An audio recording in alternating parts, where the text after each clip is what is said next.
আচ্ছা, আজকে আমাদের প্রি-মেডিকেলের যে সেকেন্ড ক্লাস, এখানে আমরা গুণগত রসায়নের যে সেকেন্ড পার্ট সেটা শুরু করব। তো গতকালকে আমরা কি করছিলাম, লাস্ট যে টপিক ছিল সেটা হলো কি আমাদের যে শিক্ষা পরীক্ষা। তো আজকে আমরা দ্রাব্যতা থেকে শুরু করব। তো চলো শুরু করে দিই। দ্রাব্যতা জিনিসটা কি এটা যদি একটু দেখাই। দ্রাব্যতা,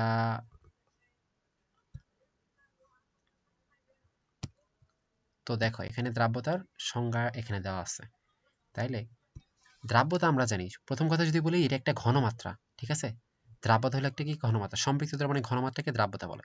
এখন এর আগে মনে রাখবা যে তার মানে কি ঘনমাত্রা, আমরা যেভাবে নর্মালি ঘনমাত্রা বের করি, আমরা ঘনমাত্রা বের করার সূত্র কি পড়ছি, যে মোল বাই আয়তন, তাই না? মোল বাই আয়তন, মোল বাই আয়তন। অথবা আমরা কি করতে পারি, উপরে গ্রাম, মানে দ্রবের যে ভরটা আছে সেটা যদি গ্রাম এককে থাকে, গ্রাম মোল এককে না থাকে গ্রাম এককে থাকতে পারে, তাহলে গ্রাম বাই কিন্তু আয়তন থাকতে পারে, ঠিক আছে। এই দুইটা একক, যেহেতু এর একটা ঘনমাত্রা, তাহলে ঘনমাত্রার একক আমরা কি, দ্রবের মোল বাই আয়তন, দ্রবণের আয়তন, অথবা দ্রবের ওজন যেটা গ্রাম বাই আয়তন, তাই না? তাহলে এটার একক কি হবে, কত দ্রাব্যতার একক, সেটা হইতে পারে কি মোল পার লিটার, অথবা গ্রাম পার লিটার, তাই না? মোল পার লিটার অথবা কি গ্রাম পার লিটার, মোল পার লিটার অথবা গ্রাম পার লিটার, এই দুইটা যে কোনো এককেই থাকতে পারে। যদি উপরেরটা আমার গ্রামে থাকে তাহলে গ্রাম পার লিটার, আর উপরে যদি কি আমার মোল এককে থাকে তাহলে মোল পার লিটার। এটা হলো আমার দ্রাব্যতার একক। তো তার মানে কি সম্পৃক্ত দ্রবণের যে ঘনমাত্রা সেটাই হলো তার দ্রাব্যতা। এন্ড সম্পৃক্ত দ্রবণটা কি, আমরা জানি দ্রবণ তিন প্রকার, একটা সম্পৃক্ত, একটা অসম্পৃক্ত, একটা অতিপৃক্ত। সম্পৃক্ত মানে কি, এই যে একটা পাত্র আঁকাইছি, এই পাত্রে একটা অ্যামাউন্ট পানি আছে, তাই না? একটা অ্যামাউন্ট পানি আছে, তো এটা একটা দ্রবণ। তো এর মধ্যে আমি কি এক কাজ করতেছি, মনে করো তুমি এই পানির মধ্যে কি করতেছো, চিনি ঢালতেছো বা লবণ ঢালতেছো। তো একটা টাইমে দেখা যাবে তুমি ঢালতে ঢালতে একটা অ্যামাউন্টে যায়, তার বেশি পরিমাণ আর এই দ্রবণে মিক্স হবে না। মনে করো এখানে 20 গ্রাম তুমি দিছো, 20 গ্রাম, তারপর তুমি কি করছো, এটা চামচ দিয়ে একবারে পুরা মিক্স করে ফেলছো। এরপরে আরেকটু যখন ঢালতেছে তখন কিন্তু সেটা আর মিক্স হইতেছে না, সেটা দেখবে নিচে আসলে জমা থাকতেছে। তোমরা বাড়িতে এটা দেখতে পারো, ঠিক আছে, যে পানির মধ্যে দেখবা যে চিনি ঢালবা, 2-3 চামচ ঢালার পর অতিরিক্ত যেগুলা ঢালবা দেখবা যে নিচে জমা আছে। তাহলে সর্বোচ্চ যেই পরিমাণ এই দ্রবণে মিশতে পারে, একটা দ্রবণে যদি ঠিক সেই পরিমাণেই থাকে তাহলে সেটা হলো সম্পৃক্ত দ্রবণ, ঠিক আছে। তাহলে এটার পাশে একটু লিখে নিবা সম্পৃক্ত দ্রবণটা কোনটা। একটা দ্রবণে সর্বোচ্চ যেই পরিমাণে লবণ থাকতে পারে, যদি সেই পরিমাণই থাকে তাহলে সেটা হলো সম্পৃক্ত দ্রবণ। আর ওই দ্রবণের যে ঘনমাত্রাটা সেটাই হলো দ্রাব্যতা, ঠিক আছে। ওই দ্রবণে তুমি যেই পরিমাণ লবণ দিছো ওইটার মোল বের করবা, ওইটার মোল উপরে লিখবা, আর নিচে ওই টোটাল দ্রবণটার যে আয়তন হবে সেই আয়তনটা তুমি নিচে লিখবা, ঠিক আছে। তাহলেই তুমি যেটা পাবা সেটাই হলো কি তার দ্রাব্যতা। এন্ড অসম্পৃক্ত দ্রবণ কি, সর্বোচ্চ যেই পরিমাণে থাকতে পারে তার থেকে কম আছে।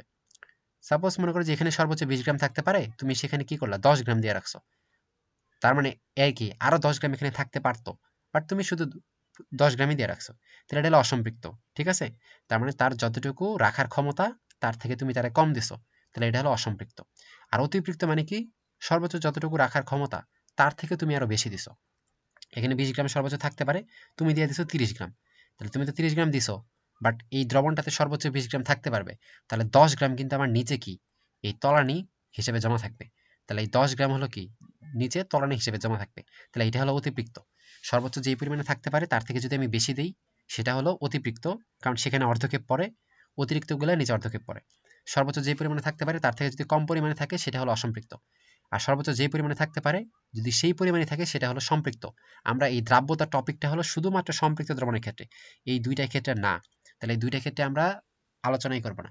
তাহলে দ্রাব্যতা টপিকটা যেখানে আসবে ধরে রাখবা অবশ্যই দ্রবণটা সম্পৃক্ত। তার মানে কি সর্বোচ্চ যেই পরিমাণে থাকতে পারে অবশ্যই সেই পরিমাণেই আছে। আর ওই সম্পৃক্ত দ্রবণের যে ঘনমাত্রা আমরা বের করি, মানে মোল বাই আয়তন বা গ্রাম বাই আয়তন, এই নিয়মে যেটা আমরা বের করি ঘনমাত্রাটা, সেটাই হলো তার দ্রাব্যতা। তো দ্রাব্যতার এটা একটা ছোট সংজ্ঞা, যে সম্পৃক্ত দ্রবণের ঘনমাত্রা। আরেকটা সংজ্ঞা আছে, যে নির্দিষ্ট তাপমাত্রায় কি করবা, তুমি 100 গ্রাম পানি নিবা। এখানে কি নিছো, একটা গ্লাসে 100 গ্রাম পানি নিছো। এই পানিতে তুমি কি করতেছো, বাইরে থেকে লবণ ঢালতেছো, লবণ ঢালতেছো। তো লবণ ঢালতে ঢালতে একটা টাইমে দেখবা আর সর্বোচ্চ পরিমাণে যতটুকু ঢালবা দেখবে যে সেগুলা মিক্স হয়ে গেছে, এর অতিরিক্ত যেগুলা ঢালতেছো সেটা নিচে জমা হয়ে যাবে।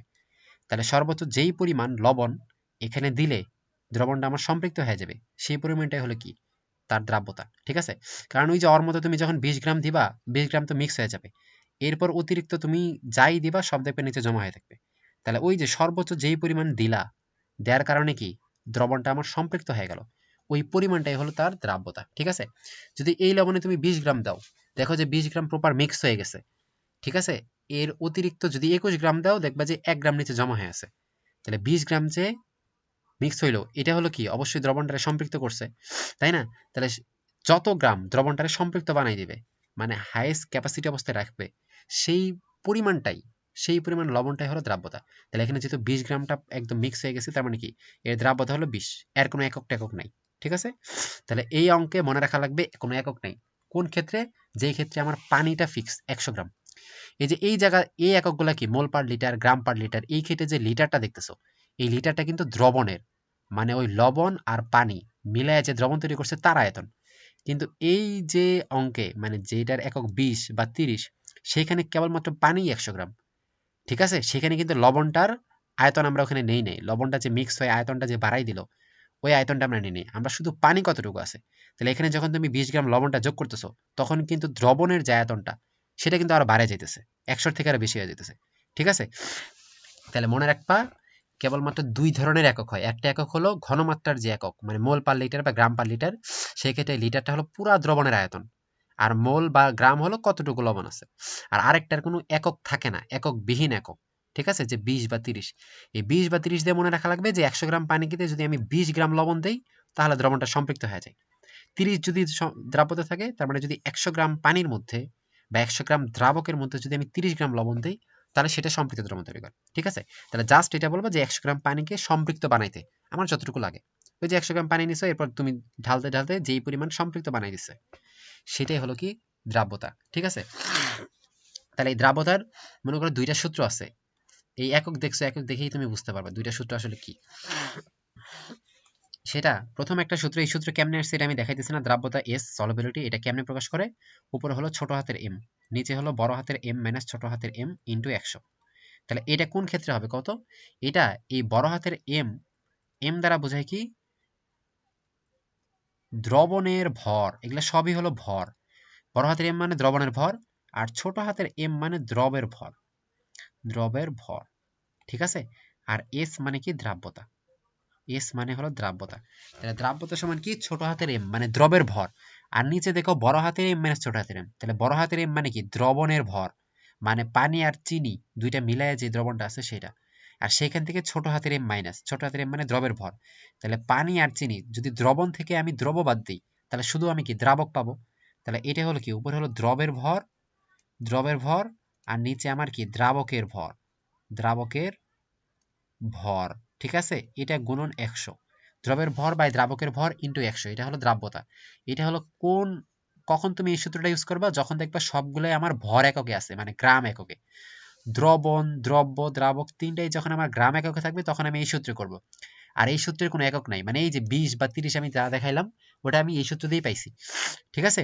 ওটা আমি এই সূত্র দিয়ে পাইছি, উপরে দ্রবণের ভর নিচে দ্রাবকের ভর, ভর ভর কাটা চলে যাবে, কেজি কেজি বা গ্রাম গ্রাম কাটা, মানে কোনো একক থাকতেছে না। আর আরেকটা একক যেটা এই যে উপরে মোল পার লিটার বা গ্রাম পার লিটার, এটার একক কি, এটার একক হলো নরমাল, ওই যে ঘনমাত্রা, তাই না? ঘনমাত্রাকে বলে। তাহলে ঘনমাত্রার সূত্র আমরা কি জানি, ঘনমাত্রা এস সমান কি মোল পার, এই যে মোল পার আয়তন, ঠিক আছে? অথবা কি গ্রাম পার আয়তন। এই আয়তনটা মনে রাখা লাগবে যে এটা কিন্তু আয়তন, তাহলে আয়তন একক কি এমএল হয় বা লিটার হয়, তাহলে এটা অবশ্যই লিটার।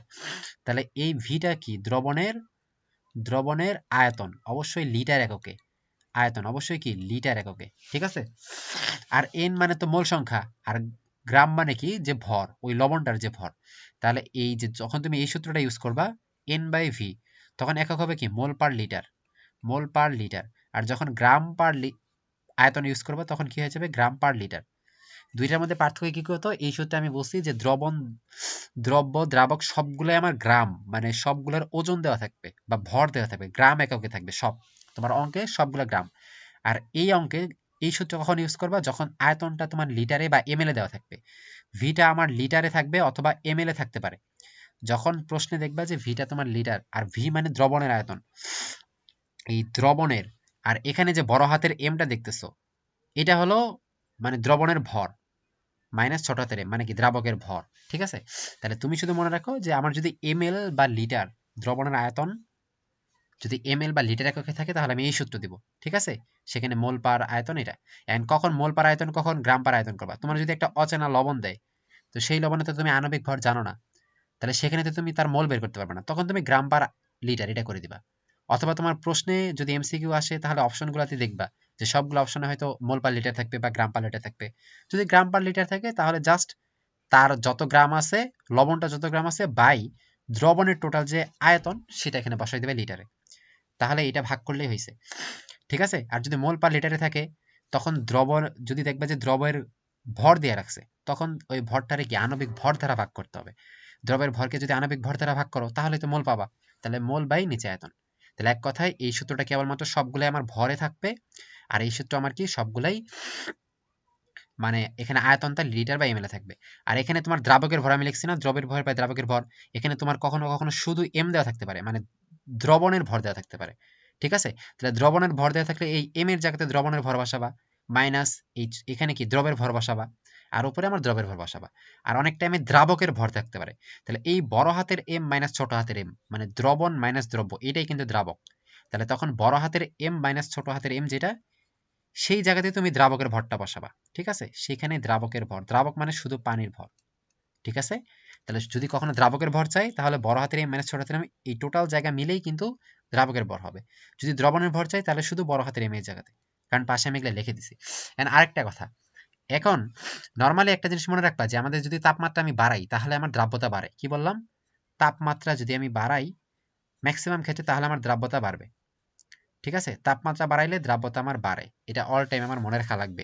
একটা যৌগের দ্রাব্যতা মনে করো যে 50, দ্রাব্যতা 50 মানে কি বোঝায় যে সেখানে 50 গ্রাম লবণ থাকলে যৌগটা সম্পৃক্ত হয়। তাহলে তোমার একটা যৌগ সম্পৃক্ত একটা লবণ একটা মনে করো যে দ্রবণ দিছে যার দ্রাব্যতা হলো 50, তাহলে তুমি এক কাজ করছো, এটা তুমি হিট দিছো, এর দ্রাব্যতা 50 মানে কি কত, যেহেতু এটা সম্পৃক্ত দ্রবণ, সম্পৃক্ত দ্রবণে কি সর্বোচ্চ যতটুকু থাকতে পারে ততটুকুই আছে, আর সেই পরিমাণই কি 50।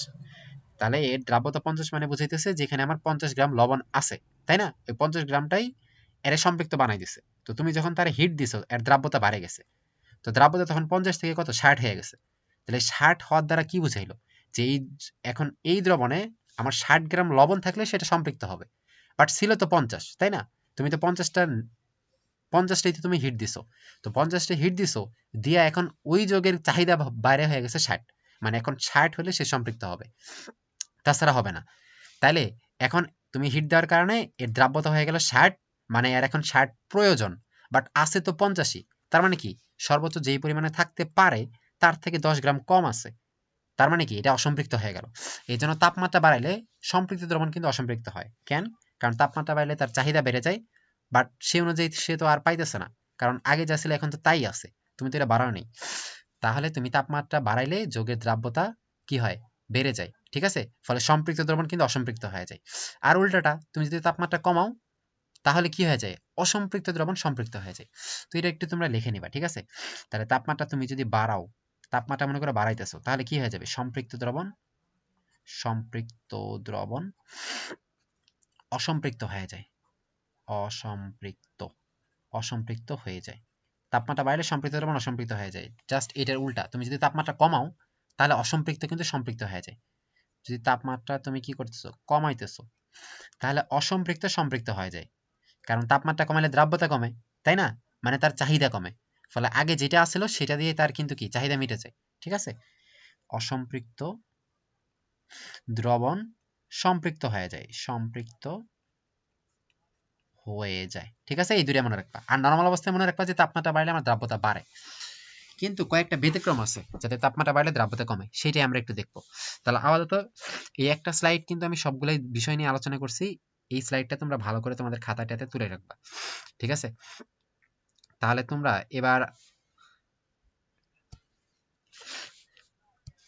এবার চলো আমাদের যে মেইন বই আছে সেখানে আমরা চলে যাই।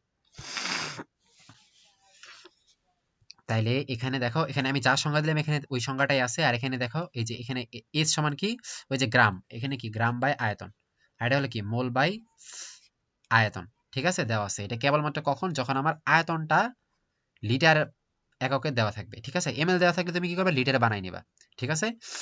আচ্ছা, এখন এই দ্রাব্যতা নির্ভর করে কি বিষয়ের উপর, 4টা বিষয়ের উপরে। তোমাদের এখানে কি কি দেওয়া আছে, একটা দ্রবের প্রকৃতি, একটা দ্রাবকের প্রকৃতি, আর একটা তাপমাত্রা। এই যে তাপমাত্রা তো আমি কেবল বললামই, তাপমাত্রা বাড়াইলে কি হয় যৌগের দ্রাব্যতা বাড়ে, তাপমাত্রা কমাইলে যৌগের দ্রাব্যতা কমে। এই জন্য তাপমাত্রা বাড়াইলে দ্রাব্যতা যেহেতু বাড়তেছে তার মানে কি, যে সম্পৃক্ত ছিল, যে আগে 100 তে খুশি ছিল, এখন তার 120 হয়ে গেছে, তাহলে তার আরো এক্সট্রা 20 দরকার। তার মানে কি, সে এখন অসম্পৃক্ত হয়ে গেছে, তাই না? তার চাহিদার তুলনায় এখন তার মধ্যে কম আছে, চাহিদা বেড়ে গেছে, বাট জোগাড়টা আগেরটাই তো আছে। তাহলে তাপমাত্রা বাড়াইলে সম্পৃক্ত দ্রবণ অসম্পৃক্ত হয়ে যায়, আর তাপমাত্রা কমাইলে অসম্পৃক্তটা সম্পৃক্ত হয়ে যায়। আর নর্মাল অবস্থায় তাপমাত্রা বাড়ালে দ্রাব্যতা বাড়বে, তাপমাত্রা কমালে দ্রাব্যতা কমবে, এটা নর্মাল। কয়েকটা ব্যতিক্রম আছে যাদের তাপমাত্রা বাড়াইলে দ্রাব্যতা বাড়ে না বরং কমে, সেটা হলো কে কে, এই যে এখানে নিচে আছে, এগুলো অবশ্যই তোমরা মনে রাখবা, ঠিক আছে? এই কয়েকটা নাম অবশ্যই তোমাদের মনে রাখতে হবে, যে তাপমাত্রা বাড়লে দ্রাব্যতা কমে কাদের। এই যে দেখো, লিথিয়াম সালফেট, সোডিয়াম সালফেট, একদম মুখস্থ। তাহলে সালফেট কে কে, দুইটা সালফেট, একটা লিথিয়াম সালফেট, একটা সোডিয়াম সালফেট। তারপর একটা হলো কি, ক্যালসিয়াম নাইট্রেট, একটা ক্যালসিয়াম হাইড্রোক্সাইড। তাহলে ক্যালসিয়ামের দুইটা যৌগ, তাহলে মনে রাখবা সালফেট দুইটা, একটা লিথিয়াম একটা সোডিয়াম। তারপরে ক্যালসিয়ামের দুইটা জিনিস আছে, একটা নাইট্রেট একটা হাইড্রোক্সাইড, আর একটা আছে সোডিয়াম হাইড্রোক্সাইড। এই 5টা যৌগের তাপমাত্রা বাড়াইলে এদের দ্রাব্যতা বাড়ে না বরং কি কমে, ঠিক আছে? কেন কমে? কারণ এরা হলো তাপ উৎপাদী। নর্মাল একটা জিনিস মনে রাখো, যে অলরেডি তাপ উৎপাদী মানে তাপ উৎপন্ন করতেছে, তার তুমি যদি আবার তাপ বাড়াও তাহলে সে উল্টা হয়ে যাবে, ঠিক আছে? তাহলে যে তাপ হারাইতেছে তারা যদি তাপমাত্রা বাড়াও তাহলে সে সোজা দিকে যাবে, বাট যে অলরেডি আগে থেকে তৈরি করতেছে তুমি আরো দিছো, ফলে বিপরীত, কিন্তু হিতে বিপরীত হবে, ঠিক আছে? তাহলে এই যে যারা তাপ উৎপাদী, তাদের তুমি যদি তাপমাত্রা বাড়াও তাহলে দ্রাব্যতা আর বাড়বে না, কারণ একটা জিনিস আগে থেকেই বাড়তেছে, তাপ আগে থেকেই বাড়তেছে, এখন তুমি আরো তাপ বাড়াইছো, তাহলে তার দ্রাব্যতা কি হয়ে যাবে, কমে যাবে, ঠিক আছে? তাহলে মনে রাখবা যে যারা তাপ উৎপাদী, ম্যাক্সিমাম পরের যে অধ্যায়গুলো আমরা পড়বো, তাপ উৎপাদীর ক্ষেত্রে তুমি যদি বাড়াও তাহলে সেটা সবসময় কমে, তাপ হারির ক্ষেত্রে তুমি যদি বাড়াও তাহলে সে বাড়বে, ঠিক আছে? তাহলে তাপ উৎপাদীর ক্ষেত্রে আমি যদি তাপমাত্রা বাড়াই তাহলে সে তো আগে থেকে উৎপন্ন করতেছে, আবার আমি তাপ বাড়াইলাম, তাহলে লাশ হয়তো যে ব্যাকে চলে আসবে, দ্রাব্যতা কমে যাবে, ঠিক আছে? এগুলা নিয়ে আরো অনেক ডিপে যাওয়া যায়, কিন্তু এগুলো একটা টপিক নিয়ে আমি এত সময় নিতে চাইতেছি না। তাহলে এই কয়টা মাস্ট মনে রাখবা, এদের তাপমাত্রা বাড়লে দ্রাব্যতা কমবে, যেটা কিন্তু নর্মাল নিয়ম না। নর্মাল নিয়ম হলো তাপমাত্রা বাড়লে দ্রাব্যতা বাড়বে, আর তাপমাত্রা বাড়লে দ্রাব্যতা বাড়ে, এটা হলো মেইনলি তাপ হারি বিক্রিয়াগুলোর ক্ষেত্রে, ঠিক আছে? তাপ হারি বা তাপ শোষী যারা আছে, এই যে তাপ হারি বা তাপ শোষী, এই যে এরা সবাই আছে, এদের মুখস্থ করার দরকার নেই, তুমি শুধু ওই 5টা মনে রাখবা। যারা তাপ উৎপাদী, যাদের তাপমাত্রা বাড়লে দ্রাব্যতা কমে, বাকি সবারই কি তাপমাত্রা বাড়লে দ্রাব্যতা বাড়ে, বাকি সবাই হলো কি তাপ শোষী, ঠিক আছে? আরেকটা আছে এরকম তাপ উৎপাদীও না তাপ শোষীও না, এই যে গ্লোবাল সল্ট, যাদের ক্ষেত্রে তুমি দেখবে যে পানি লাগানি আছে, যে 10 অণু পানি, তো যাদের ক্ষেত্রে এরকম পানি লাগানি থাকবে, তাদের ক্ষেত্রে নর্মাল যে নিয়ম, তাপমাত্রা বাড়লে দ্রাব্যতা বাড়বে, একটা লেভেল পর্যন্ত দ্রাব্যতা বাড়তে থাকবে, দেন তারপরে আস্তে আস্তে আবার কমে যাবে, ঠিক আছে? তাহলে যাদের গায়ে দেখবে এরকম পানি আছে, আরো কে কি আছে কত, যে কপার সালফেট ইন্টু কি 5 অণু পানি, তারপর ক্যালসিয়াম ক্লোরাইড ইন্টু 6 অণু পানি, এরকম আরো অনেক লবণ আছে, ঠিক আছে? যে global salt, sodium sulphate into 10 অণু পানি, ইপসম লবণ, যারা যারা আছে, এক কথায় যাদের সাথে ক্যালাস পানি যুক্ত থাকবে, তাদের মনে রাখবা যে প্রথমে যদি আমি দ্রাব্যতা বাড়াই, এই 32.4 ডিগ্রি সেন্টিগ্রেড পর্যন্ত আমি যদি তাপমাত্রা বাড়াইতে থাকি, প্রথমে 10 ডিগ্রি তারপর 20 ডিগ্রি, এরকম করে যদি বাড়াই তাহলে তার দ্রাব্যতা বাড়বে, একবারে 32.4 যায় তার দ্রাব্যতা সর্বোচ্চ হবে। এরপর 32.4 থেকে যখন আমি উঠবো, মানে 32.5, 32.6, 40, তখন আস্তে আস্তে কমতে থাকবে দ্রাব্যতা, ঠিক আছে? কারণ 32.4 ডিগ্রি গেলে তার মধ্যে এই পানিটা আর থাকে না, ঠিক আছে?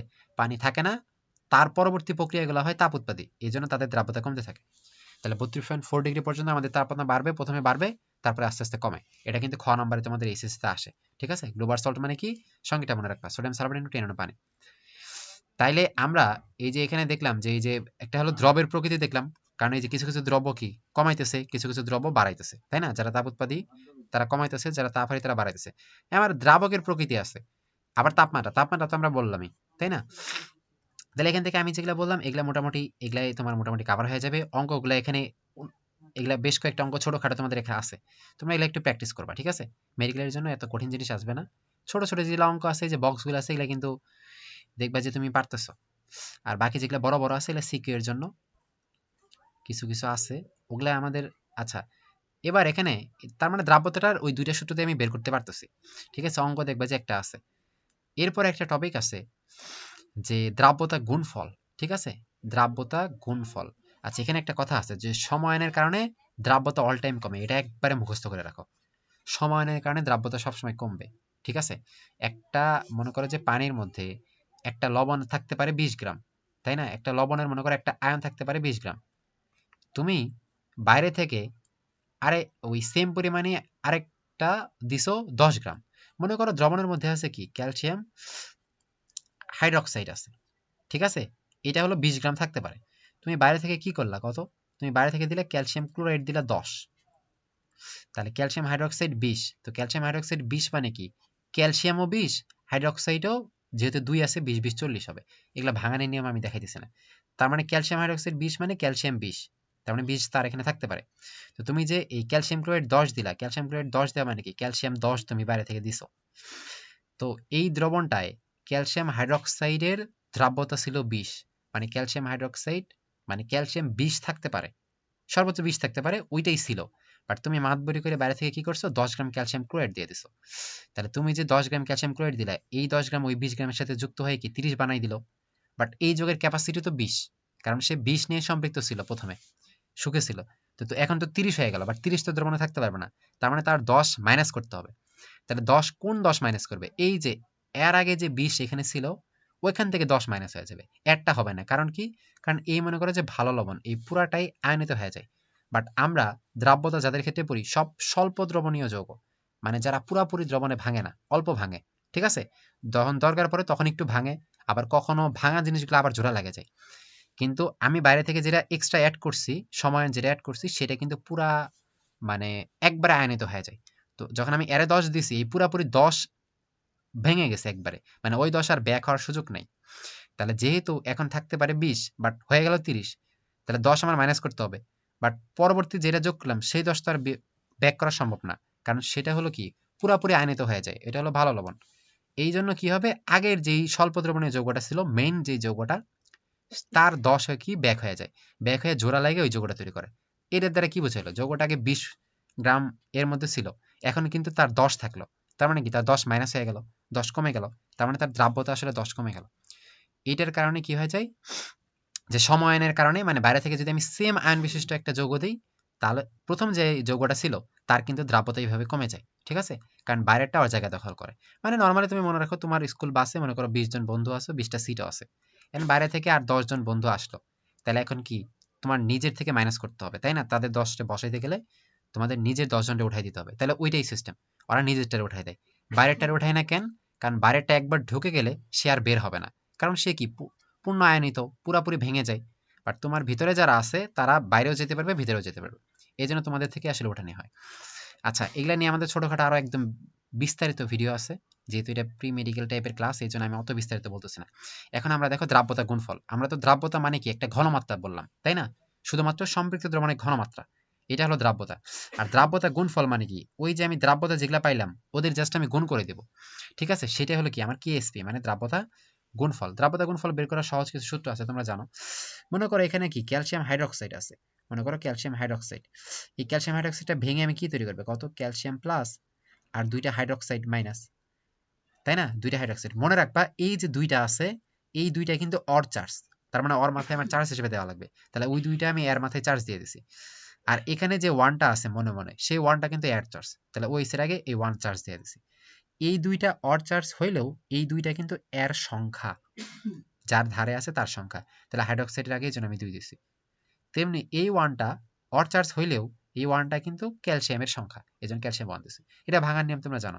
তাহলে এই যৌগের দ্রাব্যতা যদি এস হয় তাহলে এই যৌগের দ্রাব্যতাও এস হবে, এই যৌগের টা হবে 2s, বুঝছো কিনা, এই যৌগের দ্রাব্যতা হবে কিন্তু 2s। তো এখন আমি যদি, এটা হলো এদের দ্রাব্যতা, এখন আমি যদি ঘনমাত্রা বলি, ঘনমাত্রা আর দ্রাব্যতা কিন্তু সেম না এই ক্ষেত্রে। এই ক্ষেত্রে দেখো এই যে ক্যালসিয়াম, এই যৌগের যে ক্যালসিয়াম আয়নের ঘনমাত্রা সেটা কিন্তু ওর যে দ্রাব্যতা সেটাই এস। এই যৌগের দেখো হাইড্রোক্সাইড আয়নের যেই ঘনমাত্রাটা সেইটা কিন্তু 2s, তাই না, নিচে 2s লেখা আছে, এই যে 2s দিলাম, মনে রাখবা এই 2sটা কিন্তু একটা ওএস এর ঘনমাত্রা। তাহলে তুমি তো এই ভাঙানিটা বুঝছো, যেটার নিচে এস হবে এটা নিচে 2s হবে, বোঝার পর তুমি মনে রাখবা নিচে যে আমি 2sটা দিছি সেটা একটা ওএস এর, দুইটা ওএস এর কিন্তু না, একটা ওএস এর। এই জন্য পাশে আমরা এইভাবে সিকিউ লেখার সময় এইভাবে লিখি যে ক্যালসিয়ামের ঘনমাত্রা হলো এস, হাইড্রোক্সাইডের ঘনমাত্রা হলো 2s। তাহলে এখন আমি কেএসপি মানে কি, কেএসপি মানে কি এই আয়নগুলোর গুণফল, ঠিক আছে। তাহলে এই ক্ষেত্রে তখন কি কি আয়ন আছে, একটা আছে ক্যালসিয়াম আয়ন, ক্যালসিয়াম আয়ন, আর একটা হলো কি hydroxide ion. But hydroxide ion আছে কয়টা, দুইটা, এই যে 2 আছে, তার মানে এর আগে আমার 2 দিতে হবে, মানে এটা একটা, মানে আমি কেএসপি দিছি, কেএসপি মানে কি দ্রাব্যতা গুণফল, বাট এটাই আসলে ধরতে গেলে আয়নিক গুণফলই কিন্তু, ঠিক আছে, আয়নিক গুণফল আমরা এমনি বের করি। আয়নিক গুণফল, দ্রাব্যতা গুণফল দুইটাই সেম। পার্থক্য কোন জায়গায়? দ্রাব্যতা গুণফল আমরা বের করি জাস্ট সম্পৃক্ত দ্রবণ, যখন আমি আগে থেকে কনফার্ম যে এই দ্রবণটা আসলে সম্পৃক্ত। আর আয়নিক গুণফল আমরা ওই সেম সূত্র দিয়ে বের করি, বাট আমি আগে থেকে শিওর না যে এটা আমার কি সম্পৃক্ত দ্রবণ কিনা। আয়নিক গুণফল বের করার পর ওই মানটা যদি আমি দেখি যে ওর দ্রাব্যতা গুণফল এর সমান হয়েছে, তাহলে আমি শিওর থেকে ওই দ্রবণটা হলো কি সম্পৃক্ত দ্রবণ। ঠিক আছে? তাহলে আয়নিক গুণফল বা দ্রাব্যতা গুণফল তোমার যদি বলে দুইটার মধ্যে যে কোনো একটা বের করতে বলে, দুইটা বের করার সূত্র কিন্তু একটাই। ঠিক আছে?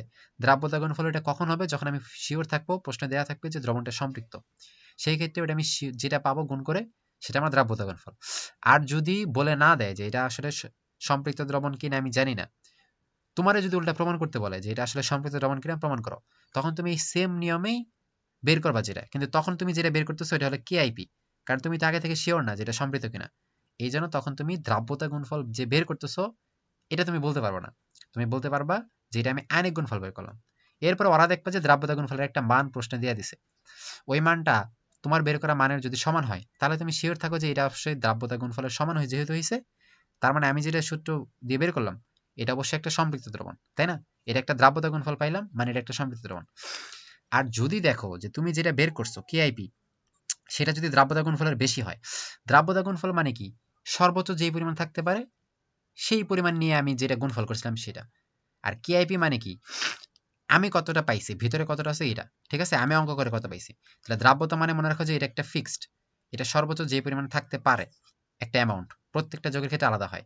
আর কেআইপি মানে তুমি যেটা পাইছো, তুমি অঙ্ক করে যেটা পাইছো। তাহলে তুমি অঙ্ক করে যেটা পাইছো সেটা সর্বোচ্চ যেটা থাকতে পারে তার থেকে যদি বেশি হয়, তাহলে অবশ্যই কি অর্ধক্ষেপ পড়বে, তাই না?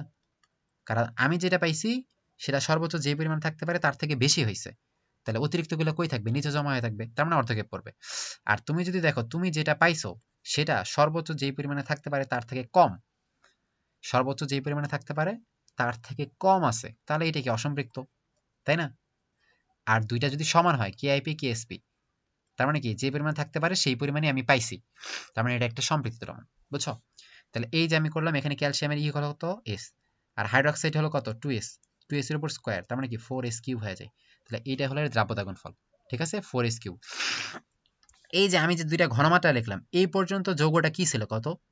এই পর্যন্ত এটা কিন্তু আয়নিকই ছিল, বাট এই যে ক্যালসিয়ামের, কারণ আয়নিক গুণফল মানে কি আয়নের ঘনমাত্রা দিয়ে যেটা করি, এই আয়নিক গুণফলের জায়গাতে যখন আমি এস দ্বারা রিপ্লেস করলাম, এখন আমি এস কখন করছি? যখন আমি এরে কিন্তু সম্পৃক্ত দ্রবণ ধরে নিছি, তাই না?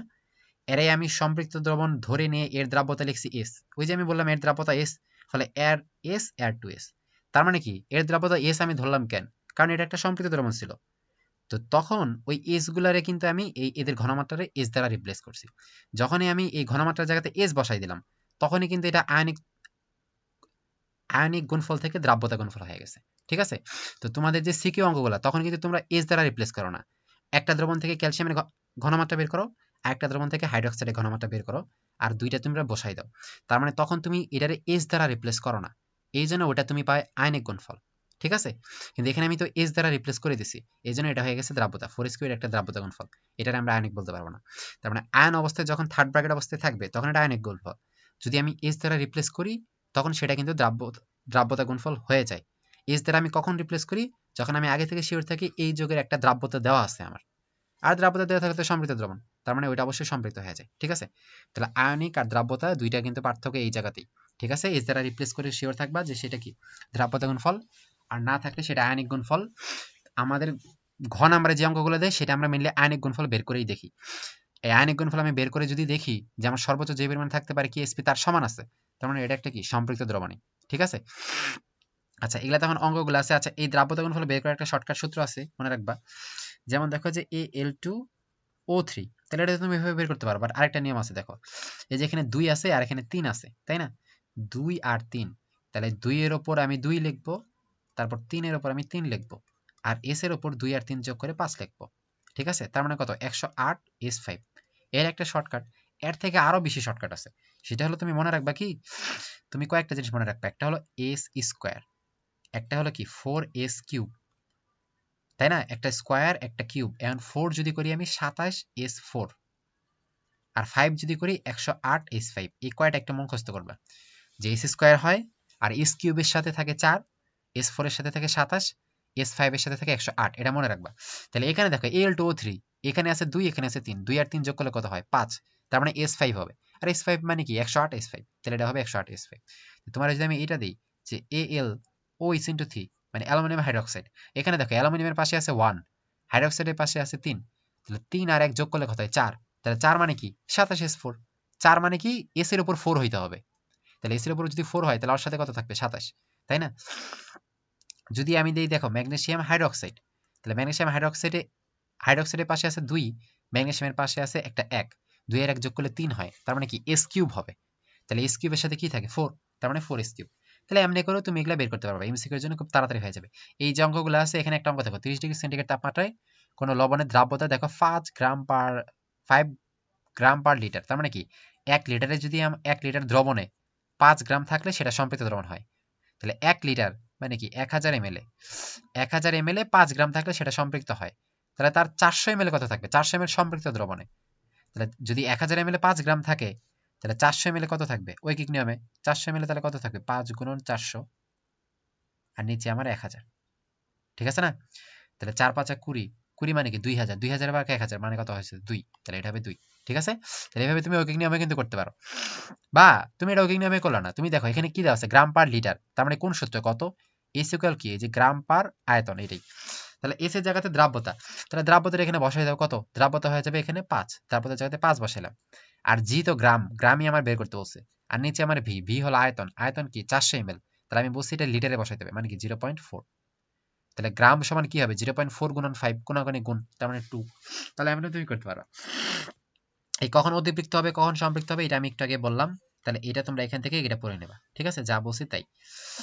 আর আয়নগুলো কিন্তু একটু ভাঙা বুঝতে হবে, যেমন এই আয়নটা দেখো তুমি অনেকেই ভুল করবা, তোমার আয়নটা দুইটা পার্টে ভাগ করতে হবে, যেমন এখানে তোমার মনে হতে হবে যে সিলভার একটা পার্ট আর এই ক্রোমেট কিন্তু একটা পার্ট, তাহলে এই যে এই দুইটা কিন্তু পুরা এই ক্রোমেট মানে CrO4 এর চার্জ, এই দুইটা এর মাথায় যাবে, তার মানে 2 মাইনাস, আর এই টোটালটার পাশে কিন্তু একটা 1 আছে, তাই না? এই টোটালটার পাশে যেহেতু কিছুই নাই, তার মানে 1 আছে।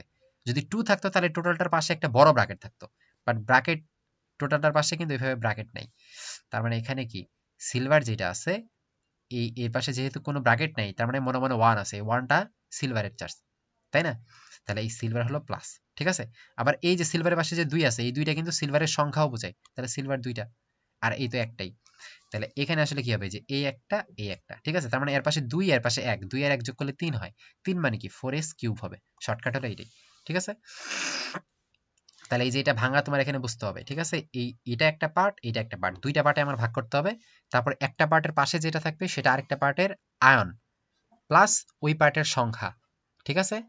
আচ্ছা, অনেক টাইমে এই যে দেখো এই যে এইটা একটা সংখ্যা, তোমার এইটার এই দ্রবণের পিএইচও চাইতে পারে, পিএইচ চাইলে কেমনে করবা কত, দেখো তোমার এখানে এর দ্রাব্যতা গুণফল যদি দেওয়া থাকে, এখানে এর সংখ্যা আছে 1, এখানে আছে 2, তার মানে কি 3, তাই না? তার মানে কি S3 হবে, S3 থাকলে আগে কি 4 হয়, তার মানে এর দ্রাব্যতা হলো 4s³, তাহলে এর দ্রাব্যতা হলো 4s³ দেওয়া আছে, এই 4s³ সমান এর দ্রাব্যতা গুণফল দেওয়া থাকবে, ঠিক আছে? তাহলে ওখান থেকে তুমি S টা বের করতে পারবা, তাহলে S হলো কি আর একটা ঘনমাত্রা, যার একক কি হবে দেখবা যে মোল পার লিটারেই আছে, মোল পার লিটারে থাকবে, তাহলে এখান থেকে তুমি ওখান থেকে আর S টা বের করছো, এখন ওই S এখানে দেখো OH আয়নের ঘনমাত্রা এখানে কত হবে OH, তাহলে OH আয়নের ঘনমাত্রা কত দেখো, OH আয়নের সংখ্যা কিন্তু দুইটা আছে, তাহলে OH এর ঘনমাত্রা কিন্তু 2s হবে, একটু আগে যেটা আমি দেখাইলাম একটা হইছে, তাই না?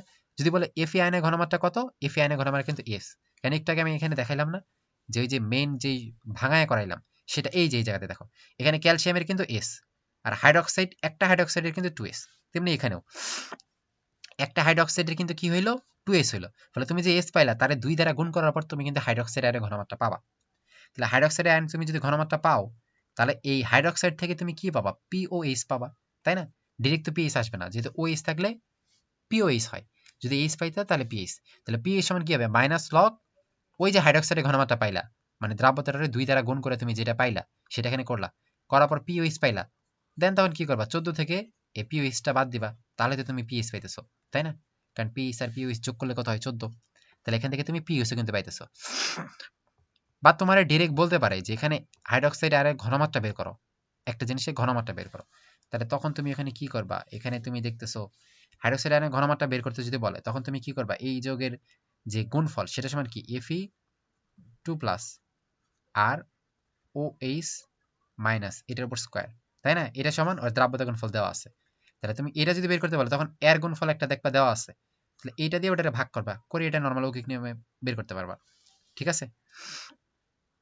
আবার মনে করো যে এই যৌগের তোমার তো একটা গুণফল দেওয়া আছে, আবার এই যৌগের পি ও এইচ দেওয়া আছে।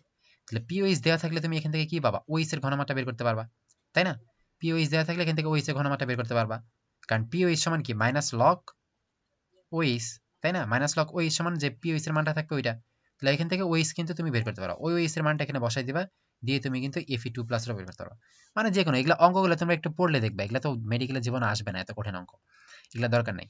এনে আমার সক্রিয় কোনটা আমরা বলছিলাম যে বিজোড় যেটা থাকবে ওইটাই, এখানে দেখো উপরে সবগুলো জোড়, তার মানে অ্যান্সার হবে এটা। তাহলে এটা আমরা গত ক্লাসে পড়াইছিলাম। এগুলা যে অঙ্কগুলো আছে তোমরা একটু প্র্যাকটিস করবা নিজে, এগুলা মেডিকেলের জন্য না, এই যে প্রত্যেক বক্সগুলো তোমরা একটু পড়বা, এগুলা আমি যা পড়াইছি তার মধ্যে আছে। এই যে নিচের কোনটা অর্ধেকে পড়বে অবশ্যই, তুমি যেটা পাবা সেটা অ্যাকচুয়াল যেটা তার থেকে বেশি হইতে হবে, মানে কিআইপিটা অবশ্যই বড় হইতে হবে। তাহলে এই যে এটা কিআইপি মানে তুমি যেটা পাইছো, কিএসপি মানে সর্বোচ্চ যেটা থাকতে পারে, যেটা একদম কনস্ট্যান্ট। মনে রাখবা যদি আমি তাপমাত্রা বাড়াই দ্রাব্যতা বাড়ে, তাপমাত্রা বাড়াইলে দ্রাব্যতা গুণফলও বাড়ে। আবার তুমি যদি বাইরে থেকে লবণ যোগ বিয়োগ করো তাহলেও দ্রাব্যতা কম বেশি হইতে পারে, কিন্তু দ্রাব্যতা গুণফল কিন্তু শুধুমাত্র তাপমাত্রার উপর নির্ভর করে। তাহলে দ্রাব্যতা গুণফল কেবলমাত্র তাপমাত্রা, শুধুমাত্র তাপমাত্রার উপর নির্ভর করে। তাপমাত্রা কমাইলে বাড়াইলে কমতে পারতে পারে, শুধুমাত্র তাপমাত্রা। তুমি বাইরে থেকে কোনো লবণ টবণ যোগ যদি করো দ্রাব্যতা গুণফল কখনোই চেঞ্জ হয় না। ঠিক আছে? দ্রাব্যতা গুণফল কেবলমাত্র তাপমাত্রার উপর চেঞ্জ হয়। তাহলে তোমার এটা দিয়ে বলতে পারে তাপমাত্রা চেঞ্জ করলাম, বাড়াইলাম, কমাইলাম, দ্রাব্যতা গুণফল কি হবে? কোনো চেঞ্জ হবে না। এগুলা সিকিউ এইচএস এর জন্য আসে। আমি যা বলছি এগুলা গাইড থেকে একটু প্র্যাকটিস করবা। তারপর আমরা একবারে যাই, এখানে একটু দেখো, এই যে এখানে দেখো এই যে NaCl এর যোগে তুমি HCl যোগ করছো, তাহলে এটা একটা সমায়ন হয়ে গেল, কারণ NaCl এর যোগে Cl আছে। আবার তুমি যে বাইরে থেকে HCl যোগ করছো সেখানে দেখো ক্লোরিন আছে, ওই ক্লোরিনটা আর ওই ক্লোরিনটা কি কমন হয়ে গেল, তাহলে এটাই তো কমন আয়ন এফেক্ট বা সমায়ন এফেক্ট। তাহলে তুমি বাইরে থেকে যদি সমায়ন যোগ করো তাহলে অবশ্যই আগের যে যৌগটা আছে তার দ্রাব্যতা কমবে, ফলে NaCl এর দ্রাব্যতা হ্রাস পাবে। এখানে 2 নম্বরে তাই বলা আছে, NaCl যোগ করছো ফলে ওই ক্লোরিনের কমে যাবে। অ্যামোনিয়াম ক্লোরাইডের মধ্যে তুমি অ্যামোনিয়াম হাইড্রোক্সাইড যোগ করছো, ফলে অ্যামোনিয়ার কারণে কি ওই যৌগের দ্রাব্যতা কমে যাবে। ঠিক আছে? দ্রাব্যতা নিয়ে আমাদের পুরা ভিডিও টিডিও দেওয়া আছে, দেখবা এইচএসসি স্ট্যান্ডার্ড দেওয়া আছে, তোমাদের এইচএসসি স্ট্যান্ডার্ড দরকার পড়লে দেখবে ওখানে আছে। তাহলে এখান থেকে এইটা এখানে জানছো, সমায়নের কারণে শুধুমাত্র দ্রাব্যতা কমে, আর কোনো কিছুই মনে রাখার দরকার নেই, দ্রাব্যতা কমে। আর সমায়নের একটা সিকিউ আছে বড়, দেখবা ওই সিকিউটা তো এখানে দেখানোর নাই আমাদের। সমায়নের কারণে কিন্তু দ্রাব্যতা গুণফল বের করতে বলে, নতুন যে দ্রাব্যতা তো কমে যাবে শিওর, তো নতুন কমে যাবে, কমে কত হবে এটা বের করতে বলে। ভাই একটা আছে যে একটা এস হয়, আরেকটা হলো কি বাইরে থেকে যোগ করে এস প্লাস 0.1, তখন এটার উপর স্কোয়ার বা এরকম এরকম কিন্তু হয়, কেএসপি সমান কি হয় নতুন এটা। তো এটা আমরা দেখা যাচ্ছে এখানে, ওটা অনেকখানি মোটামুটি সময় লাগবে, ওটা এইচএসসি স্ট্যান্ডার্ড বোর্ড পরীক্ষায় ওটা আসবে, ওটা অবশ্যই দেখবা। এখানে দেখো ক্যালসিয়াম ফ্লোরাইডের দ্রাব্যতা এত দেওয়া আছে, এর কেএসপি কত। তাহলে এই যে দেখো ক্যালসিয়ামের কাছে আছে 1, এর কাছে আছে 2, 2 আর 1 যোগ করলে হয় 3, 3 মানে কি এস কিউব, তার মানে 4s কিউব। এটা সমান দ্রাব্যতা, এটা হলো দ্রাব্যতা গুণফল, তোমার এইটাই বের করতে বলছে, কেএসপি বলছে, তাই না? দ্রাব্যতা গুণফল বের করো, তার মানে এটা। তাহলে এস মানে দ্রাব্যতা, দ্রাব্যতার মান দেওয়া আছে দেখো 0.0002, এটার উপরে কিউব, তাই না? তাহলে ওটা আমি একটু শর্ট করে লিখি। দেখো পয়েন্টের উপরে কয়টা সংখ্যা, 1টা 2টা 3টা 4টা সংখ্যা, তার মানে 2 গুণন 10⁻⁴, ঠিক আছে? এটার উপরে কিউব করলাম। তাহলে আমি যদি কিউব করি 4 গুণন এই 2 এর উপরে কিউব আছে, আবার 10⁻⁴ এর উপরে কিউব আছে, 2 এর উপরে কিউব করলে কত হয় 8, আর 10⁻⁴ এর উপরে কিউব করলে কত হয় 10⁻⁻12। তাহলে 4 আটা কত হইতেছে 32, 32 গুণন 10⁻⁻12, তাই না? তো দেখো 32 কিন্তু এখানে নাই, তাহলে এটা আমি 3.2 বানাই। তাহলে এই 32টারে আমি কি করলাম, এক ঘর ছোট বানাইলাম। তাহলে তুমি যদি আগের পার্টটার এক ঘর ছোট বানাও তাহলে পরের পার্টটারে এক ঘর বড় বানাইতে হবে। তাহলে -12 থেকে -11 হয়ে যাবে, এক ঘর বড় হয়ে যাবে। -12 থেকে -11 অবশ্যই এক ঘর বড়, তাহলে 3.2 গুণন 10⁻11, তাহলে অপশন অ্যান্সার হলো এটা। তাহলে এই ছোটখাটো বক্স এগুলো কিন্তু মেডিকেলে আসতেই পারে। তাহলে এরপরে এই যে এখানে একটা অঙ্ক বলছে যে সমায়ন কোনটা, দেখো এখানেও এইচ আছে, আবার এখানেও এইচ আছে, তাইলে এটা তো সমান হয়ে গেল। আবার এখানে দেখো ক্লোরাইড আছে, আবার এখানেও ক্লোরাইড আছে, তাহলে এটা তো সমান হয়ে গেল। এখানে দেখো এইচ আছে, এখানেও এইচ আছে, এটাও সমান হয়ে গেল, মানে এক কথায় সবগুলো আসলে সমান হয়ে যেতেছে। তো এটা ঢাবিতে পারছিল। তো মনে রাখা লাগবে আমাদের যেই জৈব যৌগ যারা আছে, জৈব যৌগ কিন্তু ওরা এই প্লাস মাইনাস আয়নই তৈরি করতে পারে না। আমি একটু আগে কি বলছিলাম কত, তুমি বাইরে থেকে যারা অ্যাড করবা তারা কিন্তু পূর্ণ আয়নিত হইতে হবে, মানে তারা প্রপারলি ভাগ হইতে হবে। যতটুকু দেখবা ততটুকুই দেখবা তার ভাঙতে হবে, ঠিক আছে? তার মানে জৈব যৌগগুলো কিন্তু সমযোজী প্রকৃতির হয়, তারা কিন্তু পুরোপুরি ভাঙে না। তাহলে তুমি বাইরে থেকে যদি সমযোজী যৌগ দাও বা জৈব যৌগ দাও, তাহলে কিন্তু এটা সমায়ন হিসেবে কাজ করবে না। তাহলে প্রথম দুইটা দেখো এখানে কিন্তু আসলে জৈব যৌগ নাই, কিন্তু পরে দেখো এই যে এটা হলো কি ক্লোরোমিথেন, তাই না? মিথেনের মধ্যে একটা হাইড্রোজেন একটা ক্লোরিন দ্বারা রিপ্লেস হয়েছে, তাহলে তুমি ক্লোরোমিথেন যোগ করছো, তাহলে এই জৈব যৌগ হওয়ার কারণে এটা অ্যান্সার হবে না।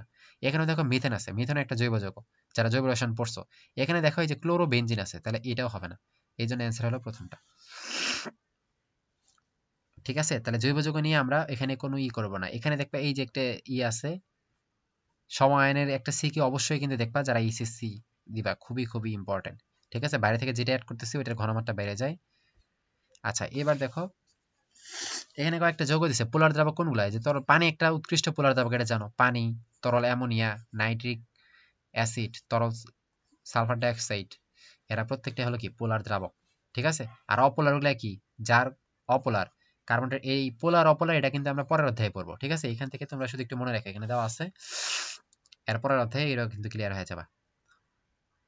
আচ্ছা একটা জিনিস আছে যে হাইড্রেশন শক্তি, আর একটা হলো ল্যাটিস শক্তি, দুইটা মনে রাখো। ল্যাটিস শক্তি হলো কি, একটা লবণের যে অ্যানায়ন আর ক্যাটায়ন থাকে, ওরা একজন আরেকজনের সাথে যে অ্যাটাচ থাকে, যে শক্তির মাধ্যমে অ্যাটাচ থাকে, সেটা হলো ল্যাটিস শক্তি, ঠিক আছে?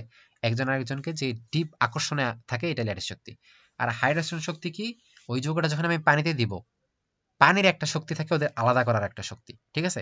পানির মধ্যে কোনো একটা লবণ যদি আমি পানিতে দিই, ওই লবণটা কি প্লাস মাইনাস অ্যানায়ন ক্যাটায়ন হয়ে ভাগ হয়ে যায়।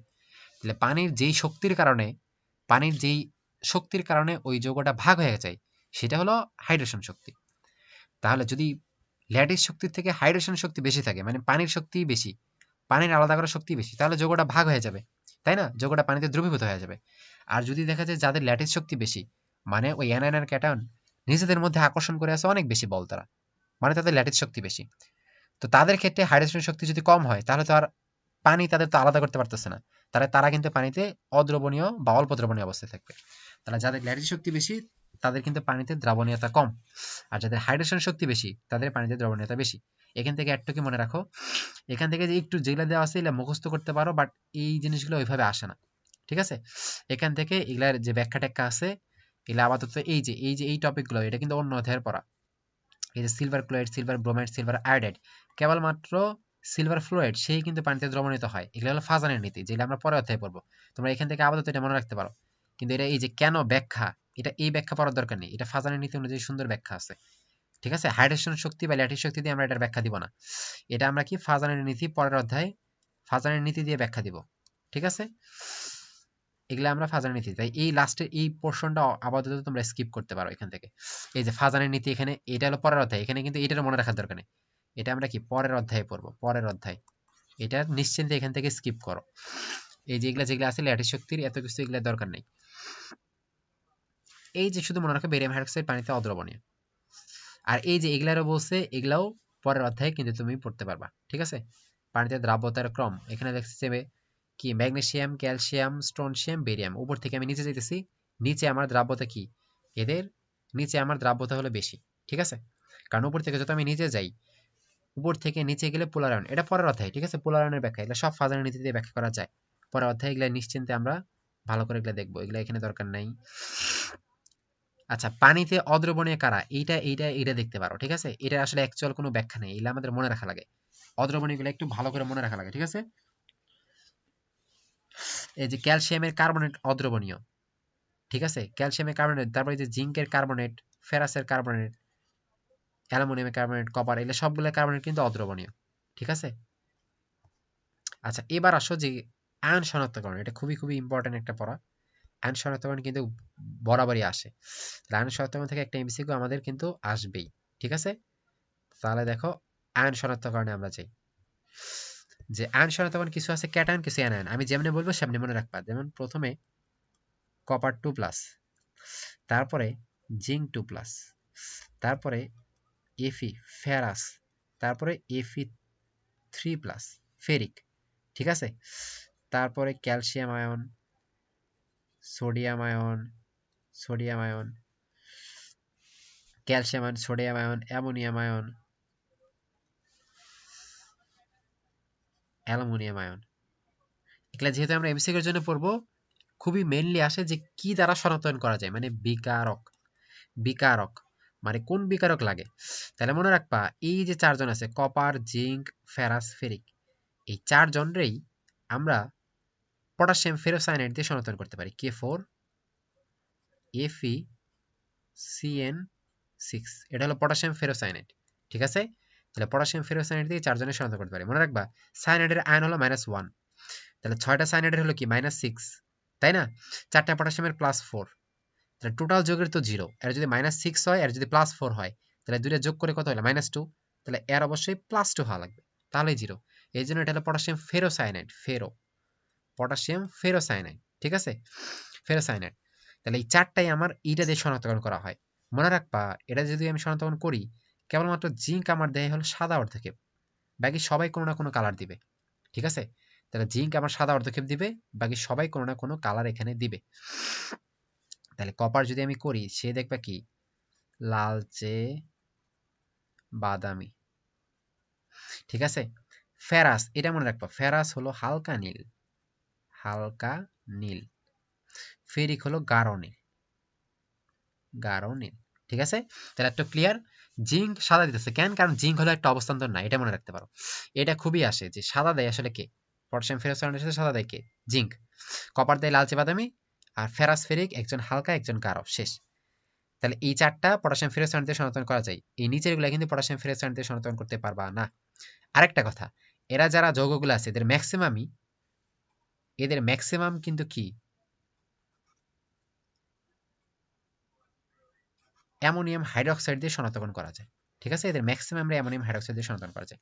স্পেশালি আসে কপারটারে যদি অ্যামোনিয়াম হাইড্রোক্সাইড দিয়ে শনাক্তকরণ করি, তাহলে আমি গাঢ় নীল পাবো, গাঢ় নীল। শুধু এটার ক্ষেত্রে মনে রাখো, বাকি ম্যাক্সিমাম ক্ষেত্রে করা যায়, বাট আমরা ওইটা দিয়ে আসলে ওদের সবগুলোর করি না। ঠিক আছে, আমরা শুধু কপারের ক্ষেত্রে অ্যামোনিয়াম হাইড্রোক্সাইড দিয়ে করি, বাকি দিলে কিন্তু করা যায়। বাট কপারের ক্ষেত্রে এটা সিগনিফিকেন্ট, অ্যামোনিয়াম হাইড্রোক্সাইড দিয়ে করলে গাঢ় নীল পাওয়া যায়। এছাড়া আমি যদি পটাশিয়াম ফেরোসায়ানাইড দিয়ে করি, তাহলে আমি লালচে বাদামি পাই। এছাড়া জিঙ্ক রে পটাশিয়াম ফেরোসায়ানাইড দিয়ে করলে সাদা, এটা হালকা নীল, এটা কারণে। ঠিক আছে, গেল। এবার সে ক্যালসিয়াম। ক্যালসিয়াম আমরা কারা দিয়ে শনাক্তকরণ করি? ক্যালসিয়াম হলো অ্যামোনিয়াম অক্সালেট। অক্সালেট আয়ন কি কত কুহু কুহু একটা কথা আছে, COO, এটা হলো অক্সালেট আয়ন। আমরা অক্সালিক অ্যাসিড পড়ছি, COOH, COOH, এটা হলো কি অক্সালিক অ্যাসিড, কুহু কুহু বলে। তাহলে এখান থেকে যখন আমি হাইড্রোজেনটারে সরাই দিব, তখন সেটা অক্সালেট আয়ন হয়ে যাবে। তাহলে অক্সালিক অ্যাসিড থেকে হাইড্রোজেন সরাইয়া যেটা আমি বানাই, সেটা হলো অক্সালিক, এটা হলো অক্সালিক অ্যাসিড, অক্সালিক অ্যাসিড। আর এটা হলো কি অক্সালেট আয়ন, অক্সালেট আয়ন। ঠিক আছে, তাহলে এই অক্সালেট আয়নের জায়গাতে এখন তুমি যা বসাবা, সেটা সেই অক্সালেট হয়ে যাবে। আমি যদি এই জায়গাতে সোডিয়াম বসাই, তার মানে কি সোডিয়াম অক্সালেট হয়ে যাবে, দুই জায়গাতে বসাইতে হবে।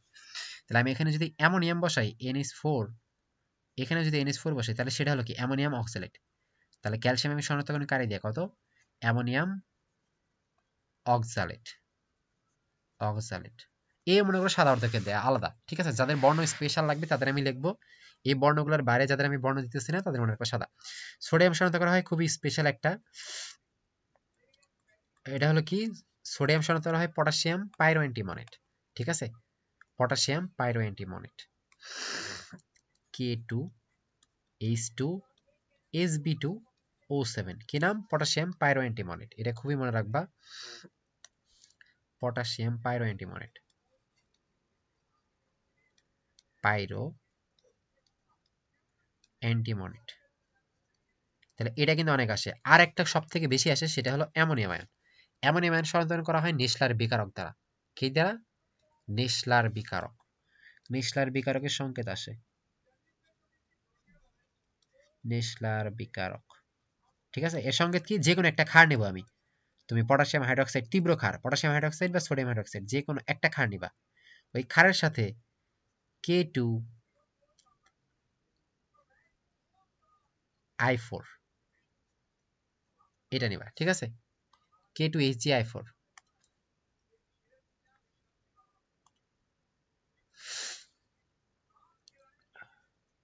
এটা। ঠিক আছে, পটাশিয়াম টেট্রাহাইড্রো মার্কিউরেট। তাহলে আমি যদি এটা নেই, যে কোনো একটা ক্ষার নেব, ক্ষারের সাথে কি K2HgI4, এটা আমি নিব, এটা নিলেই কিন্তু আসলে হয়ে যেতেছে। ঠিক আছে, তাহলে অ্যামোনিয়াম আয়ন শনাক্তকরণ করা হয় কি নেসলার বিকারক দ্বারা। এটা কিন্তু খুবই আসে, তাহলে এটা কখনোই আমাদের ভোলা যাবে না, ঠিক আছে? যে অ্যামোনিয়াম, এটা কিন্তু অ্যামোনিয়া না, অ্যামোনিয়াম আয়ন, ঠিক আছে? অ্যামোনিয়াম আয়ন শনাক্তকরণ করা হয় কি দিয়ে?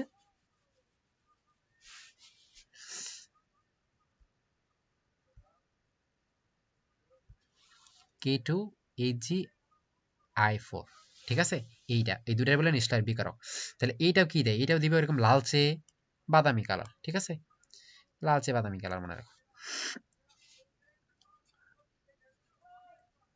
লালচে বাদামি, শেষ। আর লাস্টে একটা অ্যালুমিনিয়াম আছে, অ্যালুমিনিয়াম শনাক্তকরণ হয় কি? সোডিয়াম হাইড্রোক্সাইড অথবা অ্যামোনিয়াম হাইড্রোক্সাইড, ঠিক আছে? কিসের মতো অর্ধেকে পড়ে? জেলির মতো, ঠিক আছে? সোডিয়াম হাইড্রোক্সাইড যদি আমি দেই তাহলে জেলির মতো, জেলির মতো। এগুলার কিন্তু প্রত্যেকটার সিকিউ তোমার ঘ নাম্বারে আসে। তোমার তোমার বইয়ে দেখবে একটা প্রত্যেকটা সিকিউ আছে। আমি এমসিকিউর জন্য এখানে বলে দিতেছি। সিকিউর জন্য কোনটা কোনটা বেশি ইম্পর্টেন্ট এটা আমি বলি। দেখো, সিকিউ মানে এগুলা ইম্পর্টেন্ট, বোর বাই মাস্ট। যেমন অ্যামোনিয়াম, এটা হলো সিকিউ টপিক, সিকিউ, ঠিক আছে? তারপর এই যে ক্যালসিয়াম, এটা হলো সিকিউ। এই দুইটা যদি পড়ো তাহলেই এনাফ, ঠিক আছে? ফেরাস, জিঙ্ক, এটা, তাহলে অ্যামোনিয়ামটা খুব বেশি আসে সিকিউ এ। অ্যামোনিয়ামটা কি আসে? খুব বেশি আসে সিকিউ, এটা একটু মনে রাখবা, ঠিক আছে? বাকি এগুলা মোটামুটি সহজ। এবার আসো অ্যানায়ন। আমি তো এতক্ষণ ক্যাটায়ন দেখলাম, এবার আসো কি অ্যানায়ন। অ্যানায়ন শনাক্ত কর, অ্যানায়ন আছে তিনটা, মেনলি আমরা তো চারটা অ্যানায়ন আছে। তাহলে একটা হলো ক্লোরাইড, একটা হলো সালফেট, একটা হলো কার্বনেট, একটা হলো নাইট্রেট, ঠিক আছে? তাহলে এই চারটা শনাক্ত করবা, জাস্ট সিম্পলি মনে রাখবা ক্লোরাইড শনাক্তকরণ করা হয় আমি সিলভার নাইট্রেট দ্বারা, সিলভার নাইট্রেট, শেষ। আর কোনো কথা নাই, সিলভার নাইট্রেট দিয়ে আমি শনাক্ত করি ক্লোরাইড। আর সালফেট আর কার্বনেট দুইজনের শনাক্তকরণ করি আমি কি দ্বারা? বেরিয়াম নাইট্রেট দ্বারা। বেরিয়াম নাইট্রেট, বেরিয়ামের তো যোজনী 2, তাহলে এর 2 যাবে এর কাছে, আর নাইট্রেট তো 1, এর 1 যাবে এর কাছে, মানে এমনই থাকবে, ঠিক আছে? তাহলে সালফেট আর কার্বনেট এই দুইজনে আমি সনাক্তকরণ করি বেরিয়াম নাইট্রেট দ্বারা। এই বেরিয়াম নাইট্রেট যদি আমি দেই, আমার দুইজনেই আসলে সাদা অর্ধক্ষেপ দেয়। তাহলে তোমার যদি একটা দ্রবণ দিয়ে দেয়, দ্রবণে তুমি যদি কি বেরিয়াম নাইট্রেট দাও, যদি দেখো সাদা পড়ছে, তাহলে তুমি কনফার্ম যে হয় কার্বনেট হবে নয় সালফেট হবে। কারণ কার্বনেট সালফেট দুইজনেই কি বেরিয়াম নাইট্রেটের সাথে সাদা দেয়। তাহলে তুমি শিওর থাকো এই দুইজনের মধ্যে একজন হবে। তাহলে দুইজনের মধ্যে কে সেটা বের করার জন্য তোমাকে আবার HCl যোগ করতে হবে। HCl যদি অ্যাড করো, এবার যদি দেখো HCl অ্যাড করার পর, আচ্ছা সাদা, যে সাদা অর্ধক্ষেপ পড়ে, তাই না? মানে তুমি বেরিয়াম নাইট্রেট যোগ করার পর দেখো সাদা অর্ধক্ষেপ, মানে নিচে সাদা জমা হয়ে আছে। এরপরে অরে তুমি যদি HCl যোগ করো, যদি দেখো সাদাটা নাই, মানে অর্ধক্ষেপ দ্রবীভূত হয়ে গেছে, অর্ধক্ষেপ নেই, মানে অর্ধক্ষেপ দ্রবীভূত হয়ে গেছে, মানে বিক্রিয়া আসলে করছে। অর্ধক্ষেপ দ্রবীভূত হওয়া মানে কি? বিক্রিয়া যদি করে। আর বিক্রিয়া করে কেমনে বুঝবা? দেখবে যে কার্বন ডাইঅক্সাইডের বুদবুদ তৈরি হবে, ঠিক আছে? মানে ফুটকি ফুটকি দ্রবণের উপরে দেখবা ফুটকি ফুটকি পড়তেছে। তাহলে তুমি শিওর থাকো বিক্রিয়া করতেছে বা অর্ধক্ষেপ নাই। বিক্রিয়া করলে তো দেখবে যে অর্ধক্ষেপটা নাই হয়ে গেছে। তাহলে কেমনে বুঝবা? দেখবা কার্বন ডাইঅক্সাইডের বুদবুদ, মানে তিনটাই মধ্যে যে কোনো একটা যদি থাকে, তাহলে কার্বন ডাইঅক্সাইড বের হয় কার মাধ্যমে? কার্বনেট না সালফেট? অবশ্যই কার্বনেট। তাহলে তুমি শিওর থাকো যে সেখানে কার্বনেট ছিল, ঠিক আছে? আর যদি দেখো এগুলা কিছুই হইতেছে না, মানে বিক্রিয়াই করতেছে না, বিক্রিয়াই করতেছে না, বা অর্ধক্ষেপটা আছেই, আগের মতোই আছে, ঠিক আছে? অর্ধক্ষেপটা ওইরকমই আছে। তো বিক্রিয়া যদি না করে তাহলে তো অর্ধক্ষেপটা আর দূর হবে না, তাই না? তাহলে বিক্রিয়া করতেছে না, মানে অর্ধক্ষেপটা আগের মতোই থাকবে, কার্বন ডাইঅক্সাইডের কোনো কিছু উঠবে না, দ্রবণটা অমনেই চুপচাপই থাকবে। তাহলে সেই ক্ষেত্রে মনে রাখো সালফেট, ঠিক আছে? তাহলে যদি বিক্রিয়া করে, বিক্রিয়া করলে অর্ধক্ষেপটা থাকবে না, মানে কার্বন ডাইঅক্সাইড তৈরি হবে, তাহলে তুমি শিওর থাকো সেখানে কার্বনেট, আর না করলে সালফেট, ঠিক আছে? তাহলে এটা শিওর। আর নাইট্রেট শনাক্ত করা হয় বলয় পরীক্ষার মাধ্যমে, বলয় পরীক্ষা বা রিং টেস্ট, এতটুকু মনে রাখলেই হয়েছে। নাইট্রেটের কোনো বিক্রিয়া তোমাদের দেওয়া নেই, রিং টেস্ট। তাহলে এখানকার মধ্যে তুমি যদি একটুক পড়ো তাহলেই তোমার কিন্তু আয়ন শনাক্তকরণ ক্লিয়ার, এমসিকিউর জন্য ক্লিয়ার। আর সিকের জন্য ওই দুইটা বলছি, আরো এক্সট্রা তুমি এই যে কপার চাইলে দেখতে পারো এগুলা, ঠিক আছে? তাহলে এগুলার কালার গুলা আর কি দিয়ে শনাক্ত করতেছি, এই জিনিসগুলো খুবই খুবই খুবই দরকার। আর যদি একটা সিকের জন্য পড়ো অবশ্যই অ্যামোনিয়াম পড়বা, অ্যামোনিয়াম, ঠিক আছে? এটার কিন্তু প্রসেস খুবই আসে। তাহলে এরপরে আবার আমরা বইয়ে চলে যাই। তাহলে এখানে আমি এটকের মধ্যে এগুলাই আছে সব, এই যে আমি যা যা বলছি এখানে তাই আছে, ঠিক আছে? তোমরা সিকের জন্য ওগুলা যেভাবে এখানে লেখা আছে ওইরকম করে তুমি লিখতে পারো, ঠিক আছে? সিকের জন্য প্রথমে একটা যোগ এত এমএল নেই, বাইরে থেকে এত এমএল দেই, তারপর তো এই বর্ণ হয়েছে, অবশ্যই বিক্রিয়াটা লেখা লাগবে। তাহলে এখানে সবগুলার এখানে কিন্তু দেওয়া আছে আয়নগুলা। আচ্ছা একটা জিনিস এখানে একটা বাদ গেছে, সেটা এখানে হইলো যেটা বাদ গেছে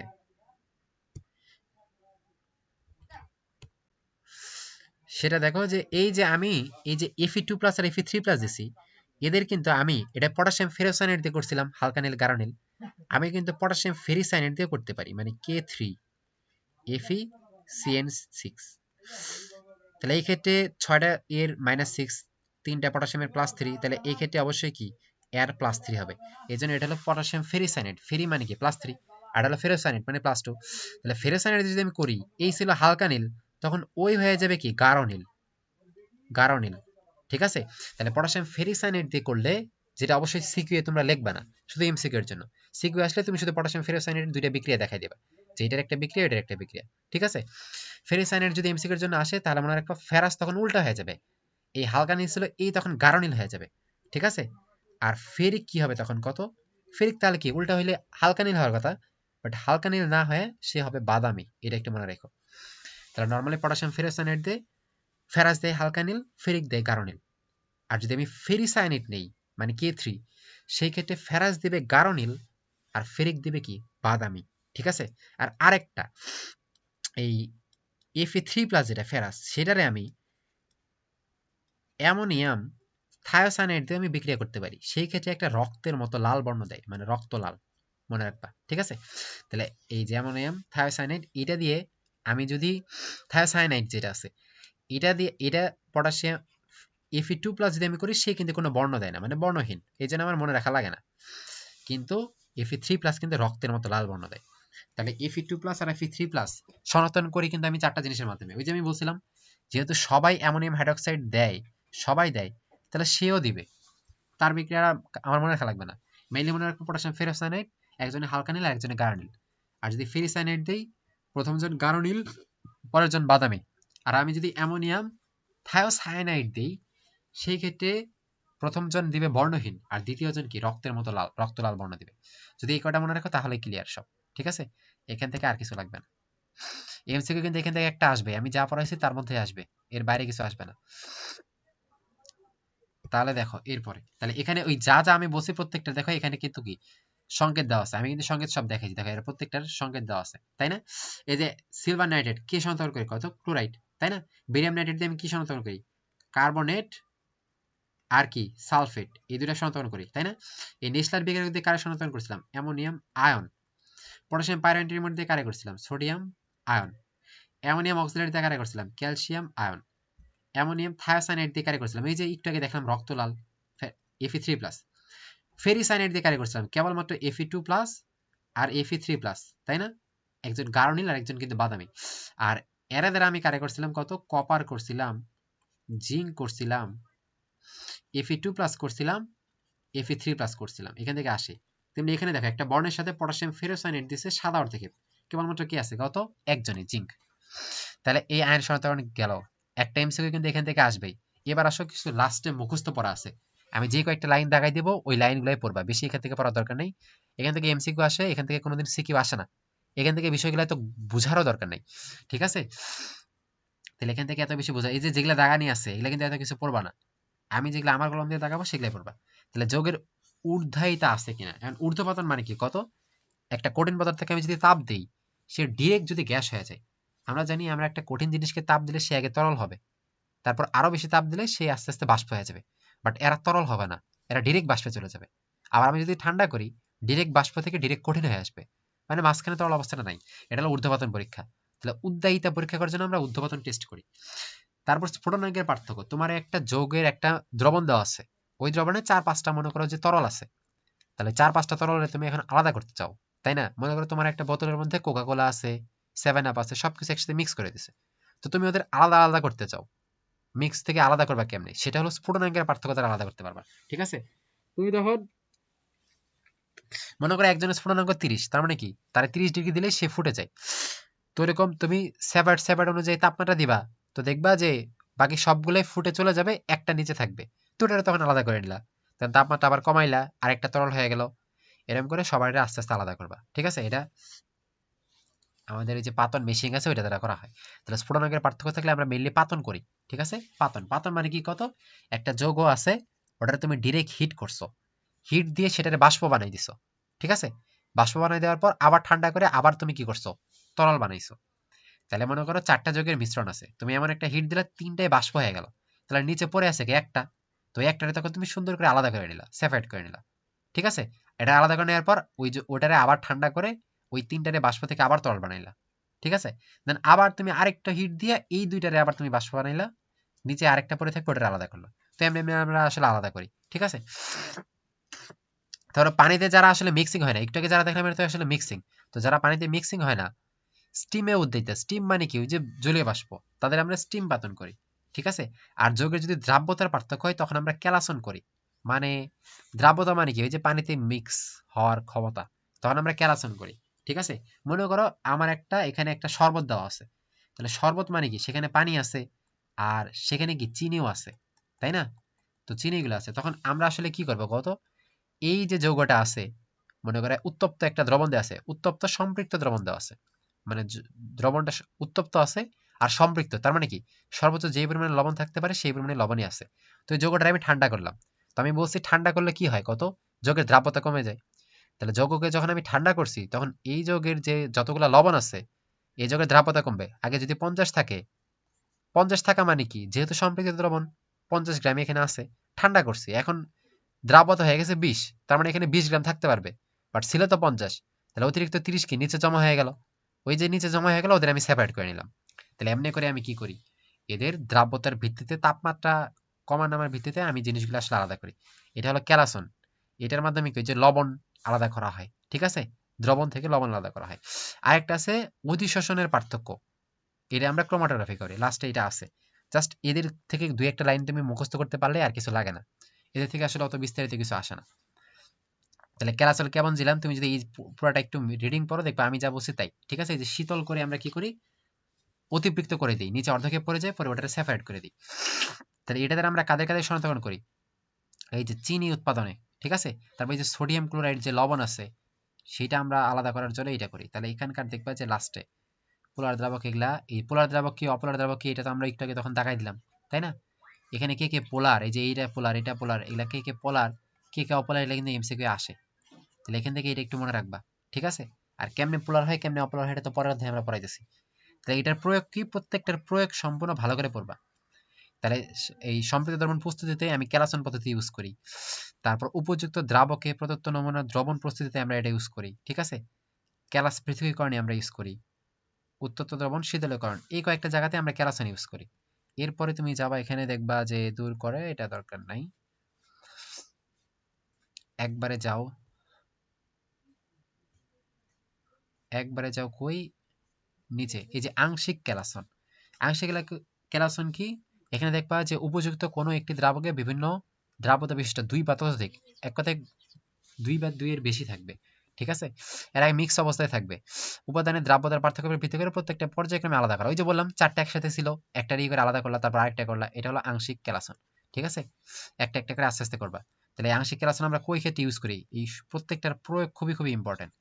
যে চিনি বা সুগার যে মিলগুলো আছে সেখানে আমরা এটা ইউজ করি মেনলি, ঠিক আছে? মেনলি চিনি এটা। তারপর আসলে পাতন, পাতন মানে কি কত, প্রথমে আগে বাষ্প করছি তারপর সেটারে আবার ঠান্ডা করে ঘন করব, ঠিক আছে? তাহলে প্রথমে বাষ্প করে উড়াই দিলাম, কিছুগুলা নিচে জমা থাকবে, তাই না? আরেকটা তরল, মনে করো দুইটা তরল আছে, একজনের স্ফুটনাঙ্ক 50 আর একজনের হলো 80, তাহলে আমি যখন ওইটার নিচে তাপ দিয়ে দিয়ে 50 ডিগ্রিতে দিছি তখন এই তো আসলে স্ফুটনাঙ্ক মানে বাষ্প হয়ে গেছে, এই আলো পড়ে আছে, তাহলে এরা তখন আমি আলাদা করে নিলাম। আলাদা করার পর ওইটার আমি তাপমাত্রা আবার কমাই দিলাম, ঠান্ডা করলাম, ফলে এই যে বাষ্প হয়ে গেছিল এই কিন্তু আবার তরল হয়ে গেল, ফলে এলাও আলাদা করলাম এরও আলাদা করে ফেললাম, তাই না? তাহলে এইটা হলো পাতন। তাহলে পাতনে মনে রাখবে একটা বাষ্পীভবন আর একটা হলো কি ঘনীভবন, দুইটা মিলে। তাহলে পাতন কয় ধরনের আছে, একটা সাধারণ পাতন, একটা আংশিক পাতন, একটা সমস্ফুটন পাতন, একটা বাষ্প পাতন আর একটা কি নিম্নচাপ পাতন, এই 5 ধরনের এখানে আছে। তাহলে সাধারণ পাতন মানে যে পদ্ধতি বললাম এটা হলো সাধারণ, ঠিক আছে? মনে রাখবে এখানে যে পদার্থগুলো থাকবে তাদের মধ্যে স্ফুটনাঙ্কের গ্যাপ 40 ডিগ্রি বেশি হইতে হবে, মানে একজনের যদি 80 ডিগ্রি হয় আরেকজনের মনে করো যে 130 ডিগ্রি, মানে তাদের ডিফারেন্স 40-এর বেশি হইতে হবে, তাহলে সেটারে সাধারণ পাতন বলি। যদি 40-এর কম পার্থক্য হয় তাহলে সেটারে আমরা আংশিক পাতন বলি, ঠিক আছে? এটা এমসিকিউ আসে। 40 এর বেশি হইলে ওইটা, 40 এর কম হইলে এটা। এখানে আমরা একটা এক্সট্রা অংশ কলাম আমরা এখানে ইউজ করি একটা, ঠিক আছে? উপরে দেখবা আর নিচে দেখবা। আচ্ছা, এরপরে এখানে আসো যে আংশিক পাতন আসলে কোন কোন জায়গাতে ইউজ করা হয়। এটা কিন্তু আংশিক পাতনের প্রয়োগ খুবই খুবই খুবই ইম্পর্টেন্ট। সেটা হলো কি, পেট্রোলিয়াম ডিজেল থেকে আমরা যে পেট্রোল, কেরোসিন এগুলা যে আলাদা করতেছি, তারপর রেকটিফাইড স্পিরিট উৎপাদন, এটা আসে অনেক। আলকাতরার আংশিক পাতনে কি, লৌহ তৈল থেকে বেনজিন, টুলুইন এগুলাতে আমরা প্রয়োগ করি, এটা খুবই ইম্পর্টেন্ট। এরপরে সমস্ফোটন পাতন। এখানে মনে রাখবা দুইটা যৌগের যে স্ফুটনাঙ্ক আছে, একটা যৌগের স্ফুটনাঙ্ক মনে করো এত, আরেকটা যৌগের স্ফুটনাঙ্ক এত, বাট দুইটা যখন আমি মিক্স করছি তখন তাদের স্ফুটনাঙ্কটা চেঞ্জ হয়ে গেছে। তাহলে এমন হইতে পারে যে একজনের হলো 120, আরেকজনের হলো 80। এই দুইটা যখন আমি মিক্স করব, দুইটা মিক্স করা যে যৌগটা আছে তার স্ফুটনাঙ্ক হয়ে গেল যে 125। তার মানে কি, দুইটার যে আলাদা আলাদা ছিল, মিক্স করার পর যে স্ফুটনাঙ্কটা হয়েছে সেটা সব থেকে বড় যেটা ছিল তার থেকেও বড়। এটা হলো সর্বোচ্চ স্ফুটনাঙ্ক।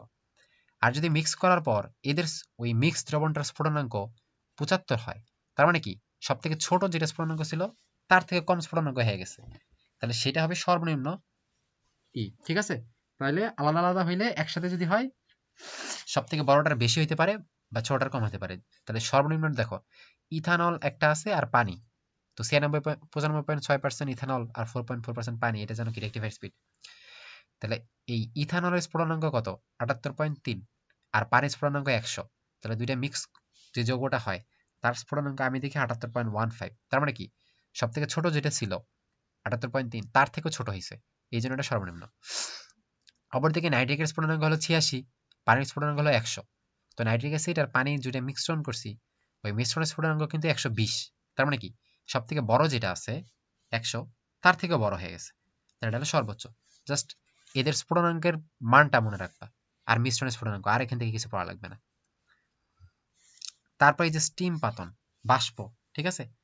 তাহলে স্টিম পাতন, এখান থেকে স্টিম পাতনের ক্ষেত্রে এই সংজ্ঞাটা এখানে একটু পড়বা, আর এক্সাম্পল যেটা আছে, আমি এক্সাম্পলটা অনেক বেশি স্টিম পাতনে, এই যে স্টিম পাতনের প্রয়োগ খুবই আসে। এই যে সুগন্ধি ফুল থেকে ফুলের নির্যাস আলাদা করতে, গোলাপ জল, সুগন্ধি যেগুলো আছে, ইউক্যালিপটাস পাতা থেকে তেল, এই যে সুগন্ধ তৈল প্রস্তুত করতেছি, অ্যানিলিনের বিশোধন, এগুলাতে স্টিম পাতন খুবই খুবই আসে, কিন্তু এগুলো এগুলো খুবই খুবই আসে। তারপরে নিম্নচাপ পাতন, এটাও এখানকার এটা একটু পড়বা, এত আসে না এটা খুব একটা, এটার প্রয়োগ তো এখানে নাই, দরকার নাই। ঊর্ধ্বপাতনটা আসে অনেকখানি, যে ঊর্ধ্বপাতনটা সহজ, ওই একটু আগে বললাম, জাস্ট কঠিনটা হিট দিলে ডিরেক্ট বাষ্প হয়ে যায়, আবার শীতল করলে ডিরেক্ট কঠিন হয়ে যায়। তাহলে এটা হলো ঊর্ধ্বপাতন, ঠিক আছে? ঊর্ধ্বপাতন পদার্থগুলো কি আছে, কর্পূর, ন্যাপথালিন, বেনজোইক অ্যাসিড, এগুলা হলো ঊর্ধ্বপাতন পদার্থ, যেটা ইংরেজি নাম সাবলিমেশন, ঠিক আছে? এই যে পদার্থগুলো আছে, কর্পূর, ন্যাপথালিন, আয়োডিন, বেনজোইক অ্যাসিড, এগুলা হলো উদ্দায়ী, ঠিক আছে? এটা মনে রাখা লাগবে, নিশাদল এগুলা। আচ্ছা, এরপর এখানে ওই জিনিসগুলো যেগুলো আছে সেগুলো এখানে দেওয়া আছে, যেগুলো আমি বললাম। তারপর দ্রাবক নিষ্কাশন, ঠিক আছে? দ্রাবক নিষ্কাশন নাম দ্বারা বোঝাইতেছে যে কোনো জৈব যৌগকে এর জলীয় দ্রবণ থেকে আমি আলাদা করতে চাই, বা অন্য কোনো মিশ্রণ থেকে আলাদা করব। এই আলাদাটা যে করব, এটা একটা দ্রাবকের সাহায্যে আলাদা করব। তাহলে একটা জৈব যৌগকে আমি তার দ্রবণ থেকে আলাদা করব, বাট একটা দ্রাবকের সাহায্যে, পানির সাহায্যে মিলে আলাদা করব। এই জন্য এটা হলো কি দ্রাবক নিষ্কাশনের নাম। তো দ্রাবক নিষ্কাশনের ব্যবহার আমরা কোন কোন জায়গাতে করি, এর ব্যবহারটা ইম্পর্টেন্ট, খুবই ইম্পর্টেন্ট। বাকি এই অঙ্ক টঙ্ক এগুলা তোমাদের আসে না।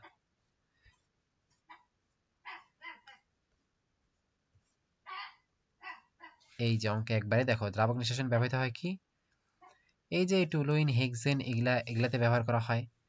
আরেকটু ইম্পর্টেন্ট, এটা হলো কি, এই প্রক্রিয়া হলো দ্রবের ভৌত অবস্থার উপর ভিত্তি করে দুইটা, একটা হলো কি এটা, আরেকটা এটা।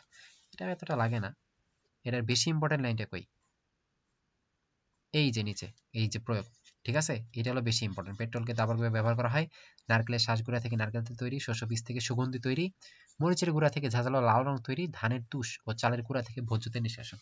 এগুলা কিন্তু অনেকবার পরীক্ষা আসছে। এবার আসো ক্রোমাটোগ্রাফি।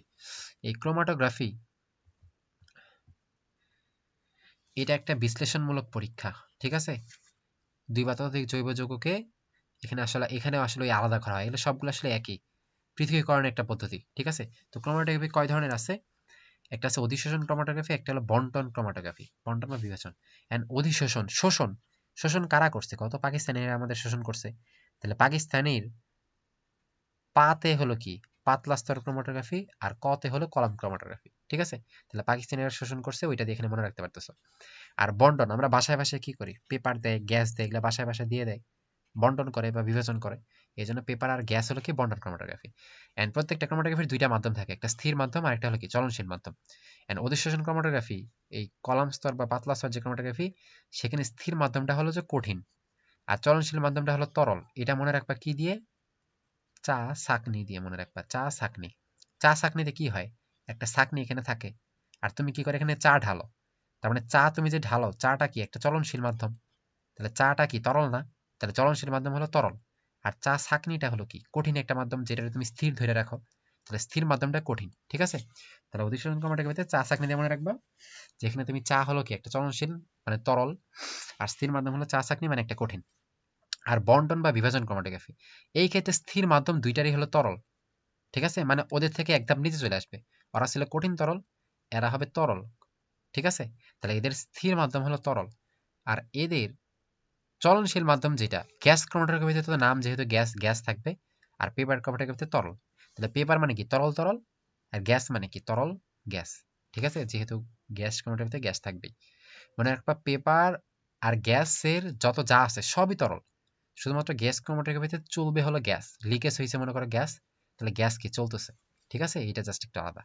তাহলে এখান থেকে এটা মনে রাখলে হয়েছে, এগুলা মূলনীতি টুলনীতি এগুলা এত কিছু লাগে না, জাস্ট দুইটা মাধ্যম লাগে। আর এখানে এই যে স্থির মাধ্যম হিসেবে কি সূক্ষ্ম চকের গুঁড়া, অ্যালুমিনা, ঠিক আছে, গুঁড়া, এগুলা মেনলি আমরা ইউজ করি। এগুলা থেকে এত বিস্তারিত আসলে পড়ার ভিতরে পড়ার দরকার নেই, কারণ এগুলা থেকে আসলে ওইভাবে আসে না। এবার আসলে কলাম ক্রোমাটোগ্রাফির ব্যবহার, এই যে অ্যামিনো অ্যাসিড, অ্যাস্টার পৃথকীকরণ, এটা খুবই আসে। ঠিক আছে, এছাড়া উদ্ভিদের নির্যাস থেকে ভিটামিন টিটামিন আলাদা করা, এই তিনটা ওয়ার্ড মনে রাখবা কলাম ক্রোমাটোগ্রাফিতে ইউজ।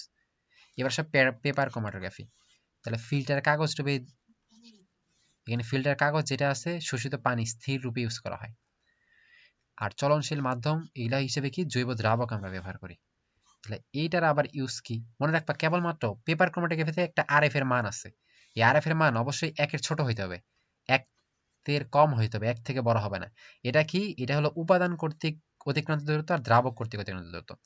তুমি এখানে একটা পানি নিছো, পানি মনে করো তোমার টেবিলের উপর ঢালছো, পানির ভিতরে মনে করো যে অনেক পদার্থ ছিল, লবণ টবণ ছিল, তাইলে এই যে পানিটা গড়ায় গড়ায় যে যাইতেছে, আর পানির ভিতরে যে লবণ ছিল, ওই লবণটা কি পানি যতটুকু গেছে তার থেকে বেশি দূরত্বে যাইতে পারবে? পারবে না, পানি যতটুকু আছে তার মধ্যেই। কারণ তোমার গ্লাসের মধ্যে পানি আর লবণের মিক্স ছিল, পানি ঢালতেছো, ফলে লবণটা পানি যতটুকু যাবে তার মধ্যেই অতটুকুই যাবে, ওর বাইরে তো আর যেতে পারবে না লবণ একা একা। তাহলে অল টাইম যে লবণটা বা দ্রব্য যেটা আছে সেটা কিন্তু ওই দ্রাবকের থেকে বেশি দূরত্বে যায় না। ফলে তোমার যদি সমীকরণটার উপরে ওই দ্রবটা হয়, আর নিচে যদি ওই পানিটা হয়, তাহলে পানি সবসময় বেশি দূরত্ব, মানে নিচেরটা আমার বেশি উপরেরটা কম, তাহলে কম বাই বেশি মানে কি, অবশ্যই একটা ছোট মান, তাহলে সেটা অবশ্যই একের থেকে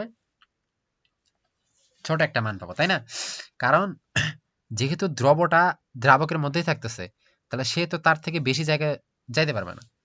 এই জন্য উপরে হলো দ্রব মানে ছোট, নিচে হলো বড়, এই জন্য একের মান কম হয়। এমসিকিউ যেরকম আসে কোনটা হইতে পারে, তাহলে যার মান একের কম সেটাই আসলে এমসিকিউ হবে। ঠিক আছে, আর এটা আমরা ইউজ করি কোথায়, এই পদ্ধতিতে amino acid, lipid, steroid, hormone, nucleoside, nucleotide, এই যে নিউক্লিওটাইড, এগুলো একটু মনে রাখবা, এগুলো আমরা পৃথকীকরণ আর শনাক্তকরণ করি। নিউক্লিওসাইড, নিউক্লিওটাইড, এটা কিন্তু আসে, ওই যে লেখা আছে প্রশ্নগুলায়। ঠিক আছে, তাহলে এই অধ্যায়ে তো এগুলাই মোটামুটি। এরপরে লাস্টে এগুলা যেগুলো আছে গুণগত কৃষিক্ষেত্রে বিশ্লেষণ, এগুলা এতটা তোমার এগুলা লাগবে না, এগুলা দরকার নেই। ঠিক আছে, এরটুকু যেগুলা পড়লাম এরটুকু পড়লেই কিন্তু হয়ে গেছে। এরপরে তোমরা এই অধ্যায়ের যে যতগুলা এমসিকিউ আছে, যতগুলো এমসিকিউ অনুসরণের এমসিকিউ আছে সবগুলো এমসিকিউ তোমরা ভালো করে পড়বা। এমসিকিউ এর উপর আমাদের একটা ক্লাস আছে, ওইটা আমি দিয়ে দিতেছি। প্রত্যেকটা এমসিকিউ খুবই ভালো করে আমাদের শেষ করতে হবে। তাহলে আজকের ক্লাসটা এই পর্যন্তই। যেগুলা বুঝো নাই আমাদের ওই যে গ্রুপে যেগুলা আছে, গ্রুপেই ওই প্রশ্নগুলা করবা, যে কোন কোন জিনিসগুলো আসলে বুঝো নাই। ঠিক আছে, তো আজকে এতটুকুই। ধন্যবাদ সবাইকে।